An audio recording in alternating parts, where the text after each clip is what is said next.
पूतना है वो पूतना नहीं। इसे हम नहीं कह सकते कि जिसके पूतनी वो पूतना नहीं। पूतना क्या है प्यारे? आध्यात्मिक कहा जाए तो पूतना अविद्या है, अज्ञानता। और सरल करके प्यारे समझाया जाए तो पूतना क्या है? पूतना कोई स्त्रीलिंग ही नहीं है। पूतना स्त्रीलिंग और पुल्लिंग दोनों है। बोले कैसे? पूतना क्या है प्यारे? पूतना एक स्वभाव है। अगर कोई माँ अपने पुत्र को पुत्र समझे, कोई माँ अपने पुत्र को पुत्र समझे और दूसरी माँ के पुत्रों को मारने का या मरवाने का षड्यंत्र रचे, वो स्त्री है पूतना। वो स्त्री है पूतना। यानी अपने पुत्र को पुत्र समझे और दूसरी माँ के पुत्रों को मरवाने की युक्ति अपनाए, वो स्त्री है पूतना। अगर ये अवगुण किसी मर्द के अंदर है, कोई मर्द अपने बेटा को बेटा समझे और दूसरे पिता के पुत्रों को मारने का षड्यंत्र रचवाता हो, वो मर्द भी है पूतना। बोलिए गोविंद भगवान की। पूतना कोई स्त्रीलिंग नहीं, पूतना एक स्वभाव है जो स्त्री और पुल्लिंग दोनों में आता है। बोलिए गोविंद भगवान की। तो कंसराज कहता है पूतना को सप्तासुर, अघासुर, बगासुर, तृणाव्रत इत्यादि राक्षसों को भेजा। किसी ने लौटकर मुझे ये नहीं बताया कि वो कृष्ण है कैसा। कोई लौटकर नहीं आया। ये बात कही तो नारद जी कहने लगे एक बात बताएं। बोले क्या? अब की बार ऐसा उपाय बताएंगे कि पक्का ही तुम्हारे काल मारे जाएंगे। बोले कैसे? एक पत्र लिख दो, उस पत्र में लिख दो यादवों के नेता बाबानंद, मुझे 2 छपरिया नील कमल के पुष्पों की आवश्यकता है। और वो नील कमल के पुष्प सिर्फ कालीदह में ही मिलते हैं। और कंसराज जब कृष्ण बलराम कालीदह से नील कमल के पुष्प लेने जाएंगे तो कालीदह में कालिया नाग रहता है। कालिया नाग उनका भक्षण कर लेगा, दोनों काल मारे जाएंगे, तुम्हारे सर पर भी दोष आएगा नहीं। बोले ये बात ठीक है। नारद के कहने पर पत्र लिखा और पत्र लिख कर के प्यारे वृंदावन में भिजवाया। बाबा नंद ने उस पत्र को पढ़ा। बाबा नंद रोने लगे। प्यारे हुआ ये, खोली पड़ी बाबा ने जब पाती,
बाबा नंद रोने लगे तो यशोदा दौड़ कर आई। बोली बाबा क्या हुआ?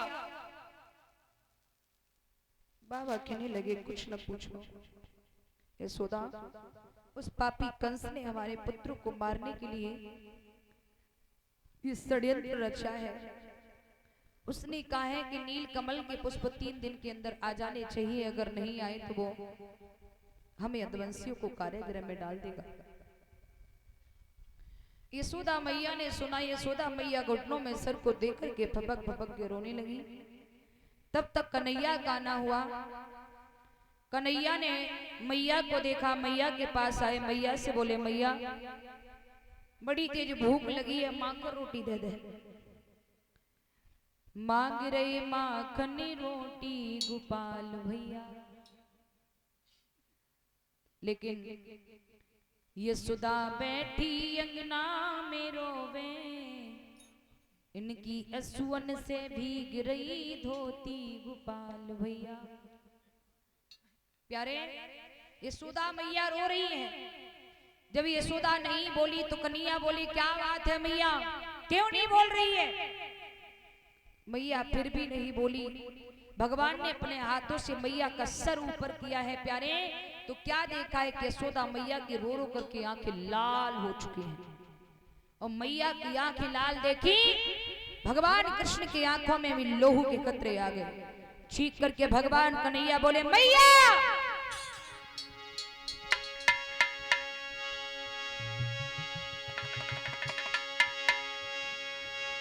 मैया पूछो तो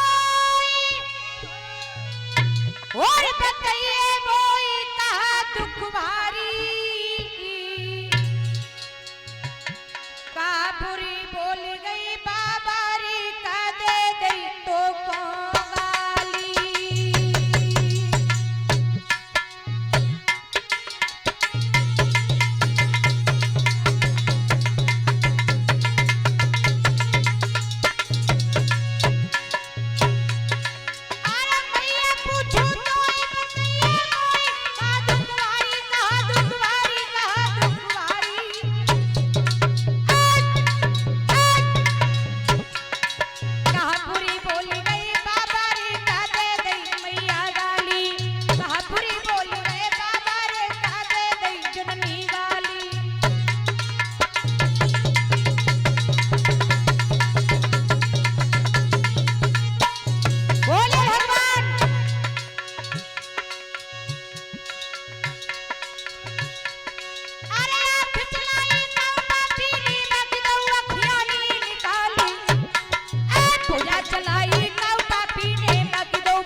कौन वो बलशाली हो गया जिसने मेरी माँ की आंखों में आंसू डालकर अपनी मौत को बुला लिया?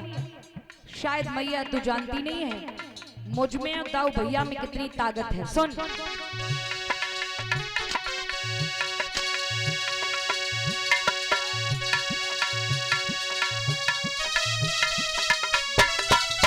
क्या बात है बेटा।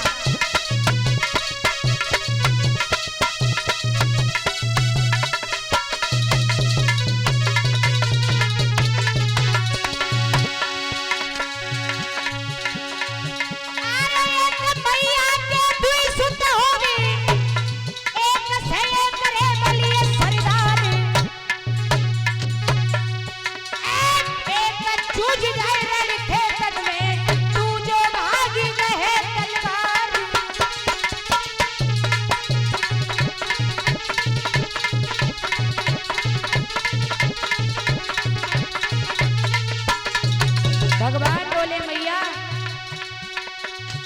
काहे मनहीन ओ मैया, काहे मनहीन ओ मैया।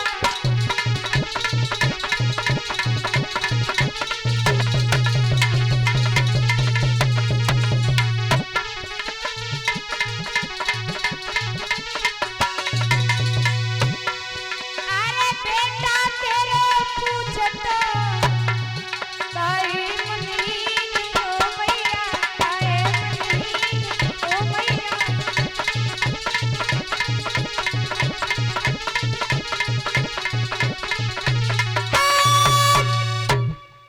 कन्हैया बोले मैया बताती क्यों नहीं, बात क्या है? शायद तू जानती नहीं है मुझ में बड़े भैया में कितनी ताकत है। सुन कि भैया मारेंगे 1 लाख तो 7 कोस उड़ जाएगा।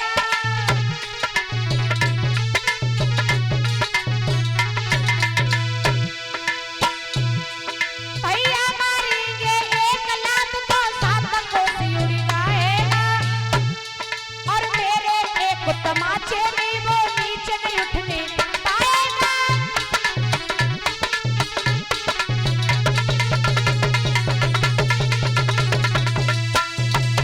बात क्या है मैया?